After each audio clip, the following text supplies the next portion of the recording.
اعوذ باللہ من الشیطان الرجیم بسم اللہ الرحمن الرحیم الحمد للہ والصلاة والسلام علی رسول اللہ وآلہ آل اللہ واللعنة الدائمة علی اعدائهم اعداء اللہ من یوم عداوتهم الى یوم لقاء اللہ اما بعد فقال الامام ابو الحسن الاول موسیٰ ابن جعفر علیہ السلام من شیعتنا من لا يعدو صوته سمعا ولا شانه اذنا ولا يمتدح بنا مؤلنا ولا يواصل لنا مبغضا. درود پڑھیے محمد و آل محمد پر.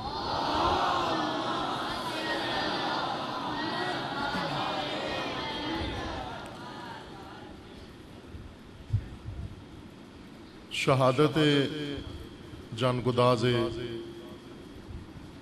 امام ہفتم حضرت امام موسیٰ ابن جعفر علیہ السلام آپ تمام راہروان راہ امامت و پیروان مکتب ولایت و بسیجیان امام و منتظرین امام زمان و تمام امت اسلامیہ و بالخصوص جمیع پیروان راہ امامت و ولایت کو تسلیت و تعزیت عرض ہے.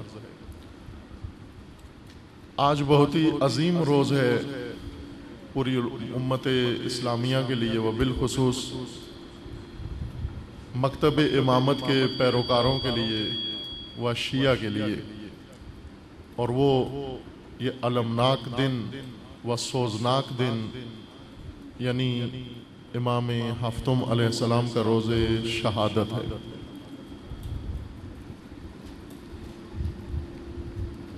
میں مختصر آپ کی خدمت میں امام علیہ السلام کے بارے میں کچھ تاریخی معلومات عرض کرتا ہوں تاکہ آپ تمام عزیزان انہیں نوٹ کر لیں، اور یہ ایک نمونہ ہوگا کہ اس طرح کی معلومات آپ کو ہر امام معصوم کے بارے میں ہونا چاہیے. ان چند تاریخی معلومات کے بعد آواز چھیڑ چھاڑ زیادہ کر رہے ہیں آواز کے ساتھ.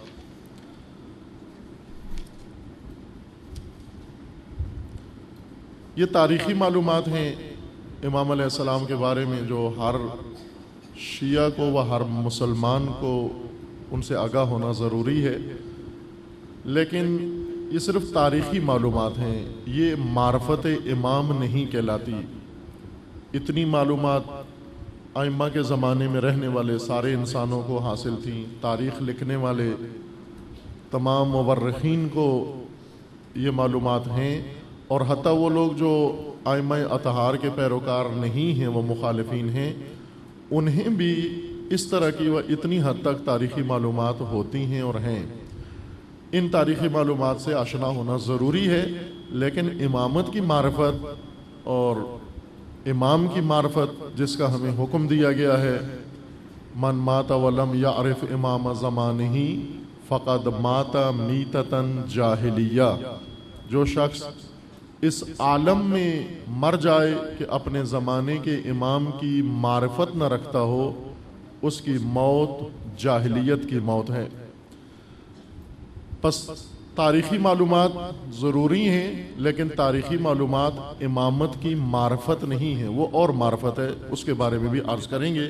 پہلا حصہ گفتگو کا آپ سن لیں کہ امام علیہ السلام کے متعلق جو تاریخی معلومات ہیں. آپ کا اسم شریف موسیٰ ہے، نام امام کا، امام ہفتم کا اصل نام موسیٰ ہے.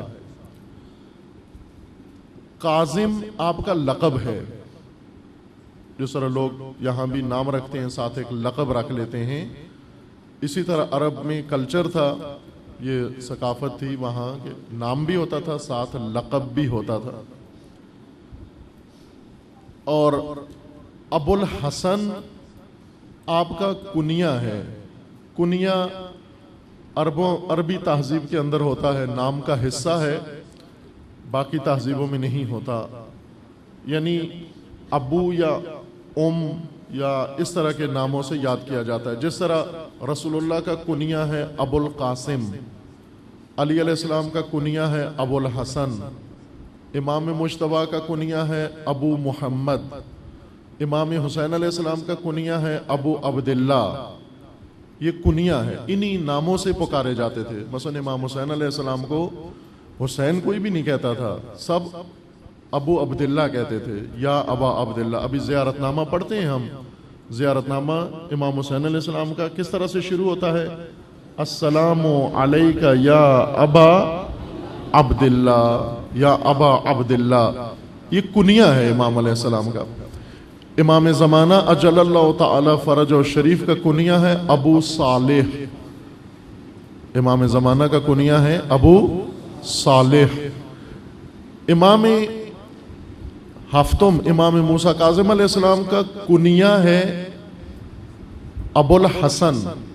4 اماموں کو ابو الحسن کہا جاتا ہے. علی علیہ السلام کا کنیہ بھی ابو الحسن ہے، امام موسیٰ کاظم علیہ السلام کا کنیہ بھی ابو الحسن ہے، اور امام رضا علیہ السلام کا کنیہ بھی ابو الحسن ہے، اور امام نقی علیہ السلام کا کنیہ بھی ابو الحسن ہے. جب فقط ابو الحسن کہا جائے تو اس سے مراد علی علیہ السلام ہوتے ہیں. جب ابو الحسن اول کہا جائے اس سے مراد امام موسیٰ کاظم ہوتے ہیں. جب ابو الحسن دوم کہا جائے اس سے مراد امام رضا علیہ السلام ہیں، اور جب ابو الحسن سوم یا ثالث کہا جائے اس سے مراد امام نقی علیہ السلام ہیں، امام دہم. پس نام آپ کا موسیٰ ہے، لقب آپ کا کاظم ہے، اور کنیہ آپ کا ابو الحسن اول. یہ بھی ساتھ کہنا ہے ابو الحسن. البتہ ابھی کہتے ہیں اول، اس زمانے میں فقط ابو الحسن کہتے تھے امام کے زمانے میں. آج چونکہ کئی ائمہ کا لقب ابو الحسن ہے، اس وجہ سے فرق کرنے کے لیے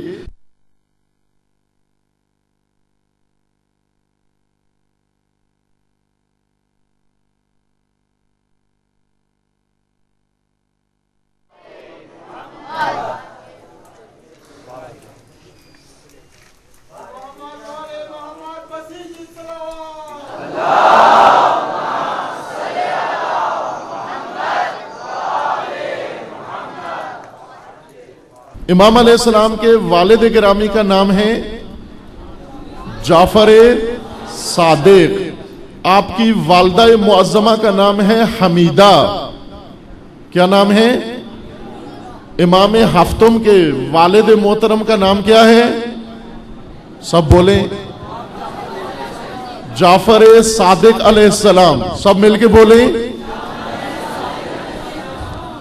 امام ہفتم امام موسیٰ کاظم علیہ السلام کی والدہ کا نام کیا ہے؟ سب نہیں بول رہے. امام ہفتم کی والدہ کا نام کیا ہے؟ احسن.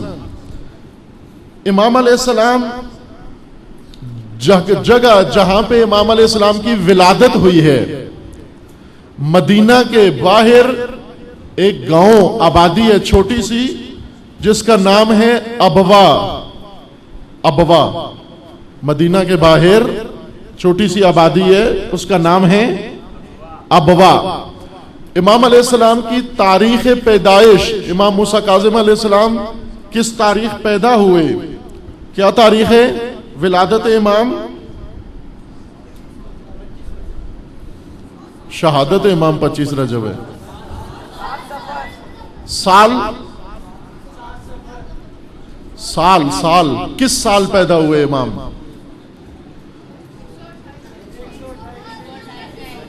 ایک 128 ہجری میں. 128 ہجری میں. 128 ہجری کا مطلب یعنی رسول اللہ نے مکہ سے مدینہ کی طرف جو ہجرت فرمائی، اس واقعہ سے لے کر امام موسیٰ کاظم علیہ السلام کی ولادت تک 128 سال گزر چکے تھے. یعنی 1 صدی اور 28 سال، تقریباً 1.25 صدی رسول اللہ کی ہجرت کو گزر چکی تھی اور رسول اللہ کے 7ویں فرزند 7واں جانشین امام موسیٰ کاظم علیہ السلام اس دنیا میں تشریف لائے۔ امام علیہ السلام کی شہادت کا دن 25 رجب، کون سا سال؟ 128 ولادت کا سال ہے، شہادت کا سال 183 ہجری یا 186 ہجری دونوں لکھا گیا ہے۔ 183 183 یا 186 186 ہجری امام کا شہادت کا سال ہے۔ امام علیہ السلام کے زمانے میں جو حکمران تھے، امام کے زمانے میں 4 حکمران تھے عباسی خلیفہ، جن کے زمانے میں امام علیہ السلام نے امامت گزاری اور اپنی زندگی پر برکت گزاری ہے۔ پہلے خلیفہ کا نام یا بادشاہ کا نام، ستمگر ظالم حکمران، اس کا نام تھا منصور عباسی یا دوانیقی بھی اس کو کہتے ہیں، منصور دوانیقی عباسی خلیفہ۔ دوسرا محمد مہدی، تیسرا ہادی عباسی، چوتھا ہارون الرشید عباسی۔ یہ 4 خلفاء یا 4 ستمگر حکمران امام موسیٰ کاظم علیہ السلام کے زمانے میں تھے، جنہوں نے امام موسیٰ کاظم علیہ السلام پر ظلم و ستم ڈھایا۔ ان میں سب سے زیادہ ظالم منصور تھا، جس کے زمانے میں امام کی امامت کا آغاز ہوا، امام جعفر صادق علیہ السلام کی شہادت ہوئی، اور پھر باقی خلفاء آئے اور ایک ایک کر کے انہوں نے امام کو شکنجوں میں رکھا، زندانوں میں ڈالا۔ امام علیہ السلام جیسا روایات میں ہے کہ مجموعی طور پر 14 سال ان خلفاء مختلف خلیفوں کی جیلوں میں رہے، لگاتار 14 سال نہیں رہے، وقفے سے، کبھی ایک بادشاہ نے جیل میں ڈالا، منصور نے، پھر آزاد ہوئے، پھر دوسری دفعہ پھر ڈالا، اس طرح روایات میں ہے کہ 14، البتہ اس میں تھوڑا روایات میں یا تاریخ میں اختلاف بھی ہے۔ یہ بات ذرا تاریخی لحاظ سے مفصل بات ہے، ہم اسی پر اکتفا کرتے ہیں۔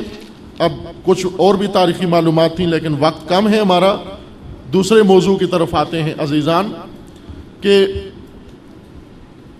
آپ کی خدمت میں آغاز گفتگو میں نے چند جملے امام موسیٰ کاظم علیہ السلام کے فرمان نورانی کے پڑھے ہیں، سرنامہ سخن کے طور پر، آغاز کلام کے طور پر۔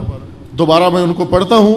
یہ حدیث ہے امام موسیٰ کاظم علیہ السلام کی، کتاب کا نام ہے، میں ایڈریس بھی بتا دوں، اس کتاب کا نام ہے تحف العقول، تحفہ لکھتے ہیں جیسے تحفہ، اس کے آگے ہے نہ لکھیں گول، فے، تے ہے حلوے والی، اور فے، تے ہے فے، اور پڑھیں گے اس کو کیا؟ تحف، کیا پڑھیں گے؟ تحف، تحف العقول، یعنی عقل بشری یا عقل کے لیے تحفے، جو ائمہ کی طرف سے عقل مندوں کے لیے تحفے دیے گئے ہیں، جو ہدیے ائمہ نے عقل مندوں کو دیے ہیں۔ اس میں صفحہ 378 پر 378 صفحہ 378 پر ایک مفصل حدیث ہے امام ہفتم کی۔ آپ کے بہت ہی ایک لائق شاگرد تھے ہشام امام ہفتم کے اور امام ششم کے بھی شاگرد تھے، 2 ہشام تھے، ایک ہشام ابن حکم اور ایک ہشام ابن سالم۔ یہ ہشام ابن سالم ہیں، امام کے بہت لائق شاگرد تھے یہ۔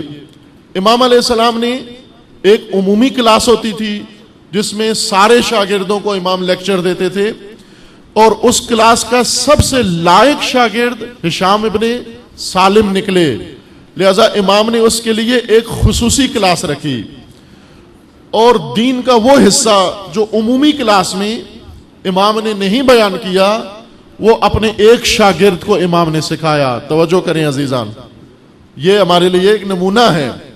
کہ اگر انسان کے اندر لیاقت ہو، صلاحیت ہو، دلچسپی ہو، سنجیدگی ہو اور دل آمادہ ہو انسان کا، تو خدا اس طرح اس انسان کو اپنے لطف سے اور رحمت سے نوازتا ہے۔ امام موسیٰ کاظم علیہ السلام کو استاد بنا دیتا ہے، اور ایک شاگرد فقط ہشام ابن سالم تنہا شاگرد امام کی کلاس میں آتا ہے، اور سب سے گہری باتیں، سب سے عمیق باتیں اور سب سے اعلیٰ باتیں امام علیہ السلام ہشام ابن سالم کو تعلیم دیتے ہیں۔ بہت ہی بہترین کتاب بنتی ہے امام موسیٰ کاظم علیہ السلام کی تعلیمات، جو فقط ہشام ابن سالم کو امام نے بتائیں۔ ہشام ابن سالم نے انہیں لکھا، ان کے پاس جو نوٹ بک ہوتی تھی وہ کمرے میں چھوڑ کر نہیں آتے تھے۔ ہشام ابن سالم ہمیشہ اپنے ہمراہ نوٹ بک رکھتے تھے، کاپی رکھتے تھے، قلم رکھتے تھے، اور امام موسیٰ کاظم کی زبان سے نکلا ہوا ہر لفظ وہ لکھ لیتے تھے، اور لکھ کر اسے دوسرے امت کے لیے بیان کرتے۔ اور آج ہمارے پاس ایک بہت عظیم سرمایہ ہے علمی، جو ہشام ابن سالم نے اپنی تحریر کے ذریعے سے ائمہ کی تعلیمات کو ہمارے لیے منتقل کیا۔ خدا رحمت کرے و جزائے خیر دے ہشام کو، جنہوں نے یہ نورانی مطالب ہمارے لیے نقل کیے۔ مفصل کئی صفوں کی حدیث ہے، بہت طولانی ہے، میں اس میں سے صرف ایک پیراگراف انتخاب کیا ہے۔ یہ پیراگراف اس لیے انتخاب کیا ہے کہ آپ کے ذہن میں یہ رہے، سنا ہوا ہے، ہم سب نے سنا ہوا ہے، امام موسیٰ کاظم علیہ السلام نے جو زندگی گزاری، بہت ہی مظلومیت کی زندگی گزاری، ستمگر حکمرانوں کے ستم کا نشانہ سب سے زیادہ امام موسیٰ کاظم علیہ السلام بنے۔ لیکن صرف ایک امام ہی نہیں تھے جو ظالم حکمرانوں کے ظلم کا نشانہ بنے، بلکہ ہر امام، امام علی علیہ السلام سے لے کر امام زمان تک، کوئی امام ایسے نہیں ہیں جو ظالموں اور ستمگروں کے ظلم کا نشانہ نہ بنے ہوں۔ کیوں بنے؟ امام کاظم علیہ السلام بتاتے ہیں کہ کیوں بنتا ہے۔ ایک امام ہوتے ہوئے، اللہ کی طرف سے حجت ہوتے ہوئے، کیوں ظالموں کے نرغے میں آ جاتا ہے، کیوں ظالموں کے حصار میں آ جاتا ہے، کیوں ستمگر اس پر ظلم ڈھاتے ہیں، کیوں سال ہا سال جیل میں گزارتا ہے ایک امام، کیا وجوہات ہوتی ہیں؟ امام موسیٰ کاظم علیہ السلام فرماتے ہیں چونکہ ہر امام کے ساتھ یہ کچھ ہوا۔ علی علیہ السلام جیل میں نہیں تھے، لیکن 25 سال جیل سے زیادہ سخت زندگی علی علیہ السلام نے گزاری ہے۔ علی علیہ السلام فرماتے ہیں یہ 25 سال میرے لیے ایسے تھے اس انسان کی طرح کہ جس کے گلے میں کوئی چیز پھنسی ہوئی ہو، وہ نیچے بھی نہ اترتی ہو اور باہر بھی نہ نکلتی ہو۔ آپ خدا نہ کرے کہ آپ کے ساتھ ایسا ہو، کبھی دیکھا ہوگا بچے کوئی چیز، سکہ یا کوئی چیز ایسی منہ میں ڈال لیتے ہیں، گلے میں پھنس جاتی ہے، موت واقع ہو جاتی ہے انسان کی، سانس رک جاتی ہے انسان کی، گلا دب جاتا ہے، زندگی ختم ہو جاتی ہے۔ علی علیہ السلام فرماتے ہیں کہ میرے اوپر اتنا ظلم ہوا، اتنا ستم ہوا کہ میری یہ حالت تھی کہ نہ یعنی موت آتی تھی نہ زندگی گزار سکتا تھا، یعنی نہ زندہ رہنا آسان تھا نہ مرنا آسان تھا، دونوں چیزیں میرے لیے سخت ہو گئی تھی۔ اور علی علیہ السلام فرماتے ہیں کہ میری حالت یہ تھی کہ جیسے آنکھ میں کانٹا پڑ گیا ہو اور نہ آنکھ بند ہوتی ہو نہ آنکھ کھل سکتی ہو۔ آنکھ میں جب کانٹا پڑ جاتا ہے، کبھی ہوتا ہے ہوا چلتی ہے، ہماری آنکھ میں ایک ذرہ چلا جاتا ہے، یہ ذرہ آنکھ کو اتنی تکلیف دیتا ہے کہ آنکھ بند بھی نہیں ہوتی اور کھلتی بھی نہیں ہے۔ کس حالت میں اب کیا کرے، چین نہیں ملتا انسان کو۔ یہ پہلے امام کا فرمانا ہے کہ میرے ساتھ یہ ظلم ہوا، کہ میری یہ دو جملوں میں امام نے اپنی مظلومیت بتا دی کہ ایسے تھا کہ نہ موت آ رہی تھی نہ زندہ رہا جا رہا تھا، اور نہ آنکھ بند کر سکتا تھا نہ آنکھ کھول سکتا تھا۔ اس انسان والی میری حالت 25 سال تھی۔ یہ ظلم علی پر 25 سال کیوں ہوا؟ امام مجتبی علیہ السلام بہت ہی مظلوم امام ہے، امام حسن علیہ السلام بہت مظلوم امام ہیں۔ امام علیہ السلام نے جو صلح کی، امام خود اس کی وجوہات بیان کرتے ہیں کہ میرے ساتھ کیا ہوا، کیا ظلم کیا، کس نے کیا۔ بہت مظلوم امام ہے امام حسن علیہ السلام۔ اور اسی طرح امام حسین علیہ السلام کا تذکرہ سب کو پتا ہے کہ کربلا میں کس طرح امام کو اور امام کے ساتھیوں کو اور خاندان کو ظلم اور بے دردی کے ساتھ شہید کیا گیا اور لاشوں کی بے حرمتی کی گئی، خواتین کو اسیر کیا گیا، بچوں کو قتل کیا گیا، ذبح کیا گیا، اور وہ ظلم کی انتہا کربلا میں ہوئی۔ اسی طرح امام سجاد و اسی طرح امام باقر و امام صادق علیہ السلام و نوبت پہنچی امام ہفتم تک، اور آخر ائمہ تک، امام زمان تک یہ ظلم و ستم جاری رہا۔ کیوں رہا؟ امام پر ظلم کیوں ہوتا ہے؟ بظاہر ہم سمجھتے ہیں کہ ظالم حکمران ظلم کرتے ہیں، ٹھیک ہے، ائمہ پر، کچھ ائمہ پر بنو امیہ نے ظلم کیا، کچھ ائمہ پر بنو عباس نے۔ دو سلسلے رہے ہیں تاریخ میں، بنو امیہ کی اولاد ابو سفیان و آل مروان، امام صادق علیہ السلام کے زمانے تک بنو امیہ کی حکومت رہی ہے، اور پھر امام صادق علیہ السلام کے زمانے میں ہی بنو امیہ سے حکومت منتقل ہو گئی بنو عباس میں۔ عباس رسول اللہ کے چچا تھے، ان کی اولاد کو بنو عباس، اولاد عباس و فرزندان عباس کہا جاتا ہے۔ یہ ان سے بھی زیادہ ظالم نکلے، اور انہوں نے ائمہ پر بہت ظلم ڈھائے، بنو عباس نے۔ لیکن کیوں ظلم ڈھائے؟ ایک امام ظالم حکمرانوں کے اتھے کیوں چڑھ جاتا ہے؟ ایک امام جس کو خدا نے بشریت کی ہدایت کے لیے بنایا ہے، امت کی ہدایت کے لیے بنایا ہے، کیوں جیلوں میں چلے جاتے ہیں؟ کیوں محروم ہو جاتے ہیں؟ کیوں ظالم حکمران انہیں شکنجے دیتے ہیں؟ وجوہات کیا ہیں؟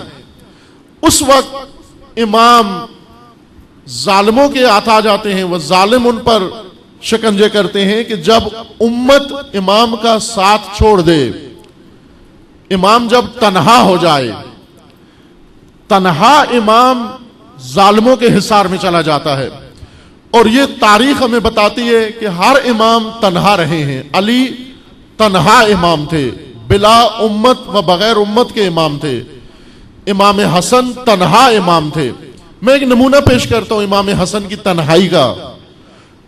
علی علیہ السلام کے بعد امامت و حکومت امام حسن کو ملی، اور امام علیہ السلام نے لشکر تیار کیا، وہ مہم جنگ صفین، امیر شام کے خلاف، معاویہ کے خلاف جو جنگ ادھوری رہ گئی تھی، اس فتنے کو کچلنے کے لیے امام حسن علیہ السلام نے لشکر بنایا۔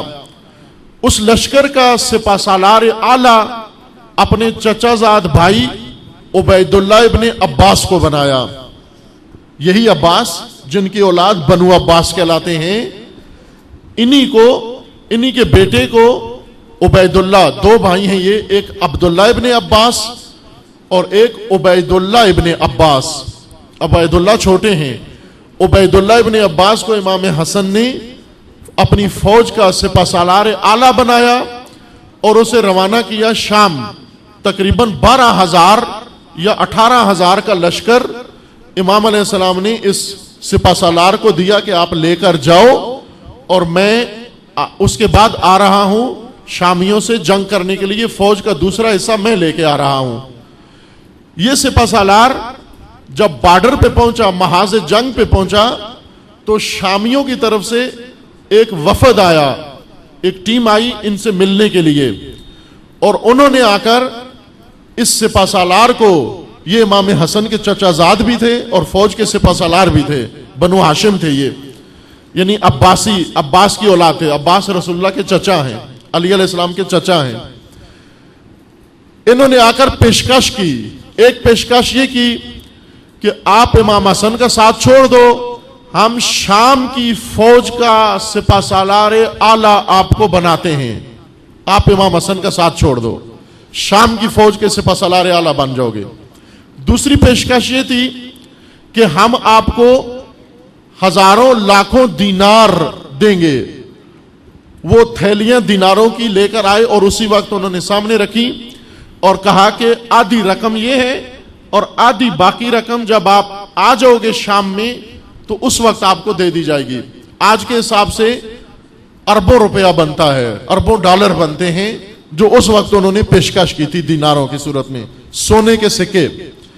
اور تیسری پیشکش یہ کی کہ ایک بہت ہی خوبصورت لڑکی، حسین و زیبا، اس سے آپ کی شادی کرائیں گے، وہ آپ کی منتظر ہے، خوبصورت عورت کا وعدہ دیا. یہ آدمی 3 وعدے سن کر، میں شامی فوج کا سپہ سالار اعلیٰ بنوں گا، میں لاکھوں دینار ملیں گے مجھے، اور خوبصورت لڑکی سے میری شادی ہوگی، ان 3 وعدوں میں آ گیا اور اپنی فوج سمیت شامی لشکر سے معاویہ سے مل گیا اور امام حسن کو تنہا چھوڑ دیا اس نے.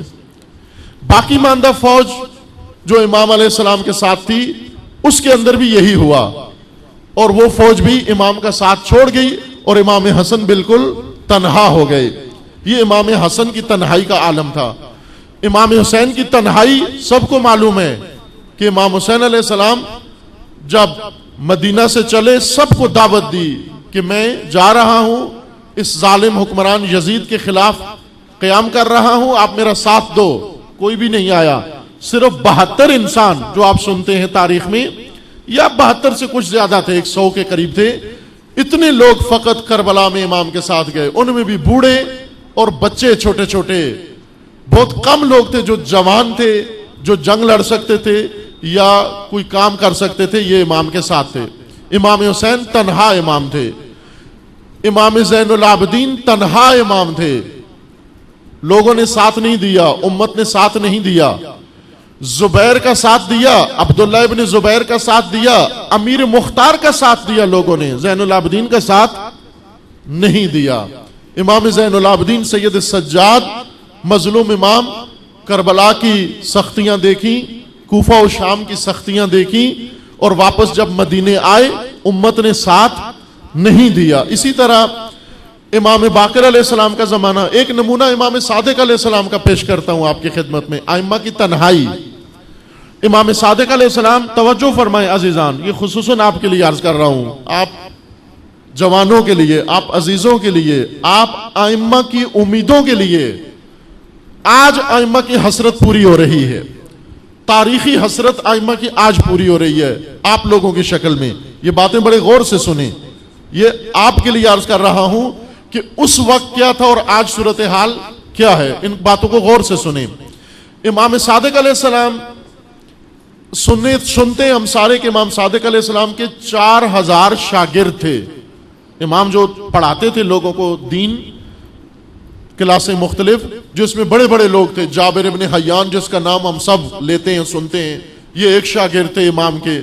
ابو حنیفہ ایک اور شاگرد تھے امام کے. انس مالک ایک اور شاگرد تھے امام کے. ہشام و بڑے بڑے شاگرد امام صادق علیہ السلام کے گزرے ہیں، جو خود فقی بنے، بڑے بڑے مجتہد بنے، بڑی اعلیٰ شخصیت بنے، قاضی القضات بنے، بڑے اسکالر بنے، راوی بنے، مفسر بنے. شیعہ بھی تھے اور سنی بھی، دونوں قسم کے شاگرد امام صادق علیہ السلام سے کے تھے. توجہ فرمائیں.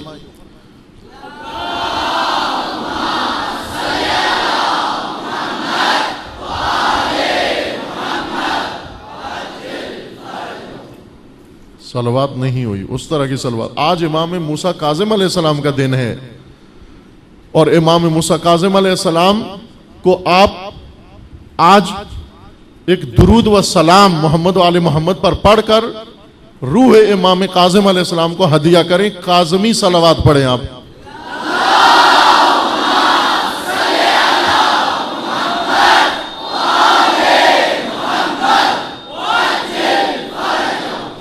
آج آپ نے اپنے وجود سے، اپنے شعار سے، اپنی موجودیت سے، اپنی صلواتوں سے، اپنے عہد سے، اپنے دل سے آج آپ نے جو کام کرنا ہے وہ یہ.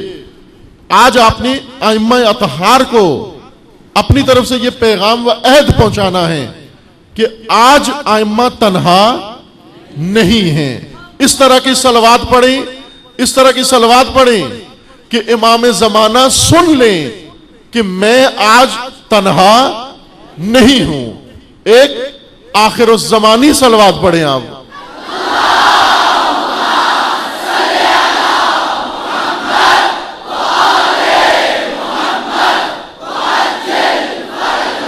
احسن. امام صادق علیہ السلام کے 4000 شاگرد تھے.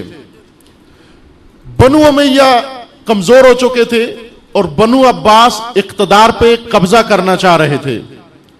ایک بڑا انقلابی شاگرد صدیر سیروفی، اس کا نام ہے صدیر سیروفی، بڑا جوشیلا جذباتی انقلابی شاگرد تھا یہ امام کا، لیکن شعور کم تھا، اس کا جوش زیادہ تھا، جذبہ زیادہ تھا، اور شعور اس کا کم تھا۔ یہ بار بار امام علیہ السلام کے پاس آتا اور امام کو آ کر کہتا کہ آپ قیام کیوں نہیں کرتے، آپ انقلابی تحریک کیوں شروع نہیں کرتے، آپ یہ کیوں نہیں کرتے، جیسا آج کل بعض ایسے جوان ہیں جو بعض علماء کو مثلا تحریک کریں گے کہ آپ یہ کیوں نہیں کرتے، آپ فلاں کیوں نہیں کرتے۔ یہ بڑا جوشیلا انقلابی امام کا شاگرد، اور روز امام کو تنگ کرتا کہ آپ قیام کیوں نہیں کرتے، آپ ندا کیوں نہیں اٹھاتے، سارے آپ کے ماننے والے ہیں، گلی گلی آپ کی چرچیں، آپ کے پرچوں میں آپ کے جھنڈے ہیں، لوگ آپ کا نام لیتے ہیں، اور آپ کے دشمن کمزور ہو چکے ہیں، بنو امیہ یہ صفاق خاندان کمزور ہو چکا ہے، آپ قیام کیوں نہیں کرتے، انقلاب کیوں نہیں برپا کرتے۔ امام علیہ السلام نے ایک دن اس شخص کو کہا کہ او میرے ساتھ مدینے سے باہر جاتے ہیں، مدینہ شہر سے۔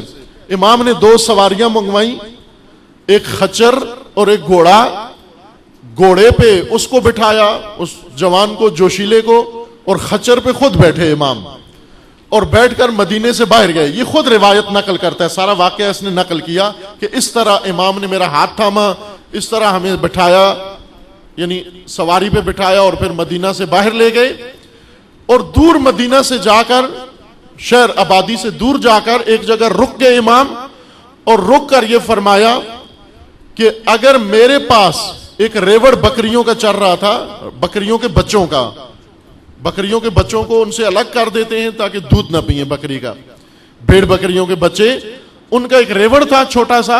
امام علیہ السلام نے اس ریوڑ کی طرف اشارہ کیا اور فرمایا کہ اگر اتنے بھی آدمی ساتھی ہوتے میرے پاس تو میں انقلاب برپا کرتا، قیام کرتا۔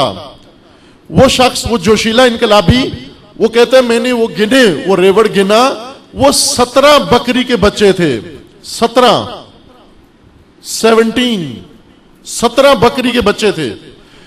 اب توجہ فرمائیں، ایک امام جس کے شاگرد 4000 ہیں، جس کے نام لیوا لاکھوں کی تعداد میں ہیں، جب اس امام کو ضرورت پڑتی ہے تو 17 بھی نہیں ہوتے، یعنی 17 بکری کے بچے چھوٹے، یعنی 17 جوان اور 17 نوجوان، وہ 17 بچے بھی امام صادق کے ساتھ نہیں تھے، لیکن امام کے درس میں پڑھ کر جابر ابن حیان بننے کے لیے، سائنسدان بننے کے لیے، ابو حنیفہ کی طرح درس پڑھ کر فقیہ بننے کے لیے، راوی بننے کے لیے سارے تیار تھے، ڈگری لینے کے لیے تیار تھے، قاضی القضات اور جج بننے کے لیے تیار تھے، وکیل بننے کے لیے تیار تھے، امام صادق کے پاس پڑھ کر جاب ڈھونڈنے کے لیے تیار تھے، امام صادق کے پاس پڑھ کر ملازمتیں تلاش کرنے کے لیے تیار تھے، لیکن امام صادق کا پیرو بن کر، امام کے فرمان کا تابع بن کر،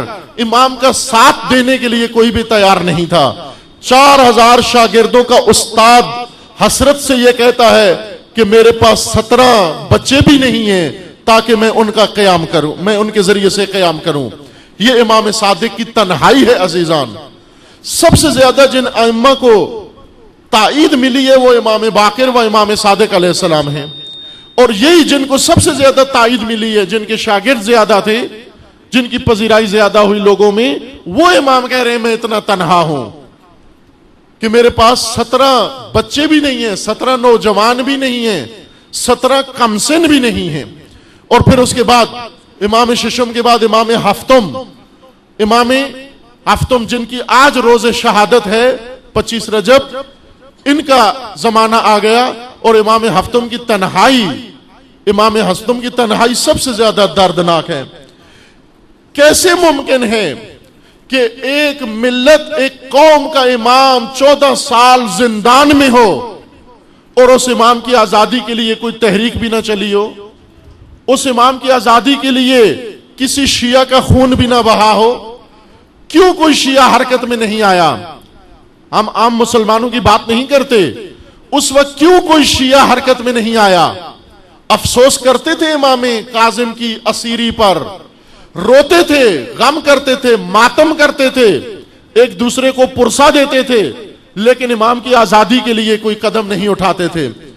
یہ امت کی نااہلی و نالائکی ہوتی ہے جس امت کا رہبر اسیر ہو جائے۔ آج بھی دنیا جانتی ہے، آج پاکستان میں اگر کسی پارٹی کا لیڈر اسیر ہو جائے اور پارٹی اپنے کام میں لگی رہے، اس سے زیادہ نالائق پارٹی اور کوئی بھی نہیں ہو سکتی۔ اگر کسی قوم کا رہنما جیل چلا جائے اور وہ قوم کھانے پینے میں مشغول ہو، اس قوم سے زیادہ لاپرواہ کوئی اور قوم نہیں ہو سکتی۔ ایک قوم کی نالائکی ہے کہ اس کی موجودگی میں اس کے رہبر کو شکنجے دیے جائیں، اس کی تذلیل کی جائے، توہین کی جائے، زندانوں میں رکھا جائے، اور یہ صرف پیغام وصول کرتے ہو کہ امام زندہ ہے یا نہیں ہے۔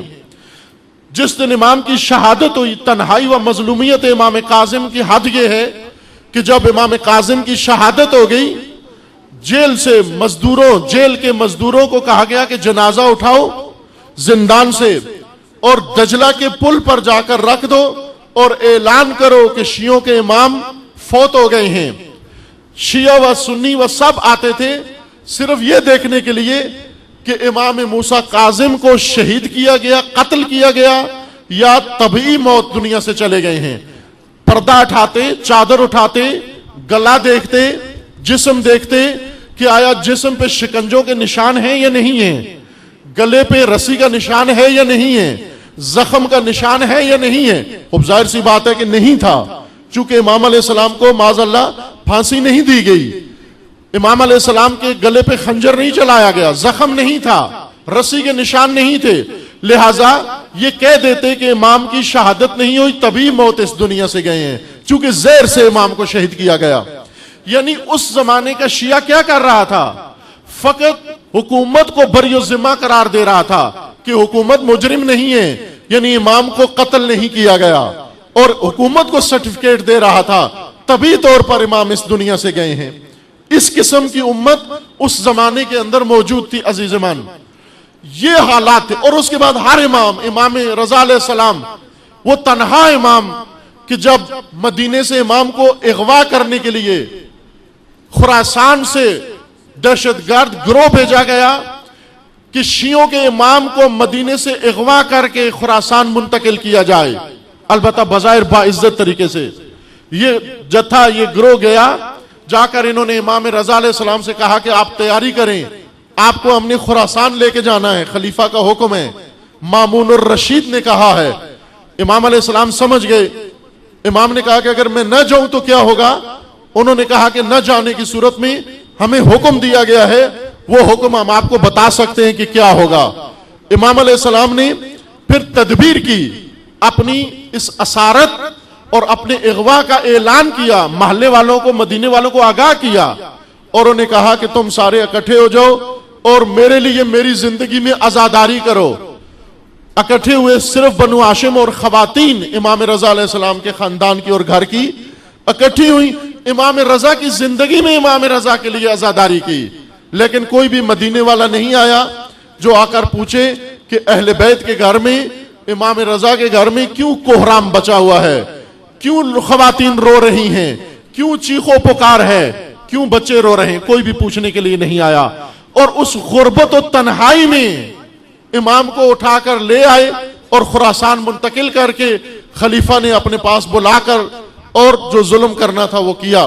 اس کے بعد عزیزان بہت دردناک ہے یہ داستان کہ امام جواد، امام تقی کی تنہائی، امام نقی علیہ السلام کی تنہائی، امام عسکری کی تنہائی، امام عسکری کی تنہائی اس قدر مظلومانہ تنہائی تھی کہ حتیٰ امام عسکری اپنے فرزند کی ولادت، امام زمانہ کی ولادت کو مخفی رکھا، چھپا کے رکھا۔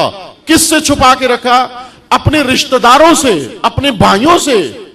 امام عسکری نے اپنے بھائیوں سے اپنے بیٹے کی ولادت کو چھپا کے رکھا۔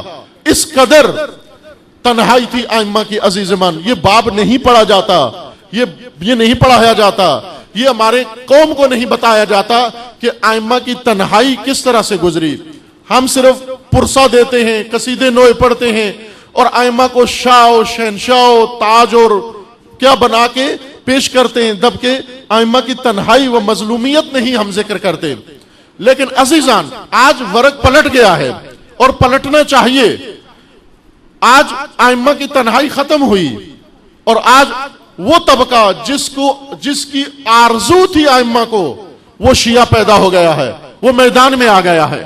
ہر سرزمین پر، ایران کی سرزمین پر، لبنان کی سرزمین پر، بحرین کی سرزمین پر، آذربائیجان کی سرزمین پر اور اب پاکستان کی سرزمین پر ایسا طبقہ پیدا ہو گیا ہے جو آج اعلان کر کے تمام ائمہ کو علی سے لے کر امام زمان تک اعلان کر رہا ہے اپنے عہد کا کہ آپ کی تنہائی و امامت کی تنہائی و مکتب امامت کی تنہائی کا زمانہ ختم ہو گیا ہے.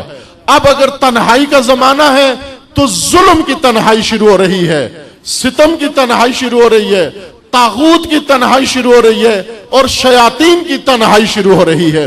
عزیزان، امام کاظم علیہ السلام فرماتے ہیں کہ جو ہمارے پاس ہیں وہ کون ہیں شیعہ اور جن کی ہمیں ضرورت ہے وہ کون سے ہیں. توجہ فرمائیں، یہ جملہ امام کاظم علیہ السلام کا قالا، یہ بڑی ایک لمبی حدیث کا شام کو جو امام علیہ السلام نے تعلیمات دی، ان تعلیمات میں سے ایک میں فقط ایک اقتباس، ایک پیراگراف آپ کی خدمت میں عرض کر رہا ہوں آج اس مناسبت سے جو امام علیہ السلام کی روزہ شہادت ہے.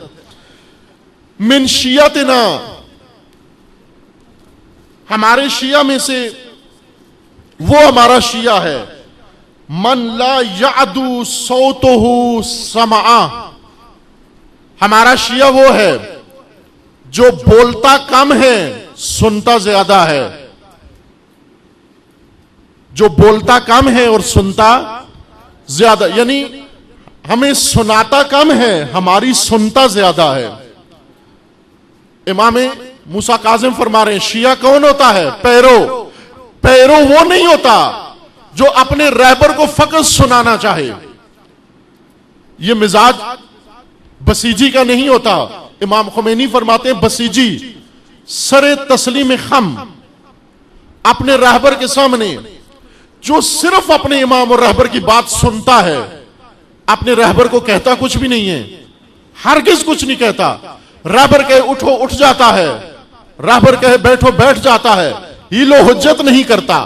جو ہیل و حجت کرتا ہے وہ شیعہ نہیں، وہ بسیجی نہیں ہے. امام صادق علیہ السلام کے پاس یہی صدیر سیروفی جب گئے اور انہوں نے جا کر، یہ بہت جوشیلا جذباتی شیعہ تھا امام کا اور اپنے آپ کو انقلابی ظاہر کرتا تھا، امام کو کہتا تھا آپ انقلاب نہیں کرتے. امام نے کہا کہ میں کرتا ہوں، میرے ساتھی نہیں ہے. اس نے کہا ساری دنیا آپ کے ساتھ ہے، آپ کہہ رہے ہیں ساتھی نہیں ہے ہمارے پاس، گھر سے نہیں نکلتے آپ صرف درس و باس میں مشغول ہیں، قیام نہیں کرتے. جذباتی تھا، بے ادب بھی ہو جاتا تھا بعض اوقات. امام نے اس کو کہا کہ ٹھیک ہے میں قیام کرتا ہوں، تم چلو تنور کے اندر. تنور جل رہا تھا، امام نے کہا اس میں کود جاؤ. جب امام نے تنور کا نام لیا تو امام کو سمجھانے لگا دیکھیے امام اس کے اندر آگ ہے، آگ جلاتی ہے، یہ اندر آگ جل رہی ہے، آپ کو پتا تو ہے آگ سے جل جاتا ہے آدمی، میرے چھوٹے چھوٹے بچے ہیں اور پھر بے گناہ آدمی کو جلانا، یہ شریعت میں اس کی اجازت نہیں ہے. پوری شریعت امام صادق کو سکھانے لگا. ابھی یہ امام صادق کے ساتھ یہ جوشیلا جذباتی شیعہ الجھ رہا تھا کہ ہارون مکی آ گئے، ایک اور شیعہ، ایک اور بسیجی امام کا، وہ آ گئے. امام نے کہا کہ ہارون اس تنور میں بیٹھ جاؤ. ہارون نے کوئی بات نہیں کی، نہیں کہا کیوں بیٹھ جاؤں، یہ بھی نہیں کہا اس میں آگ ہے، یہ بھی نہیں کہا میں جل جاؤں گا. ہارون نے بسم اللہ الرحمن الرحیم کہا، تنور سے ڈھکن اٹھایا اور تنور کے اندر کود گیا. اور یہی جذباتی اب اس کو بے ہوشی کی عالم طاری ہو گئے، آنکھیں اس کی پتھرا گئیں کہ دیکھو آنکھوں کے سامنے دیکھتے دیکھتے زندہ مومن جلا دیا، یہ کیسا امام ہے. شک کرنے لگا. امام نے کہا جو تنور میں جا کر دیکھو. اور جب یہ گیا جذباتی تنور کو دیکھا تو دیکھا ہارون مکی آگ میں، تنور کی آگ میں اس طرح بیٹھے ہیں جس طرح ابراہیم نمرود کی آگ میں بیٹھے ہوئے تھے.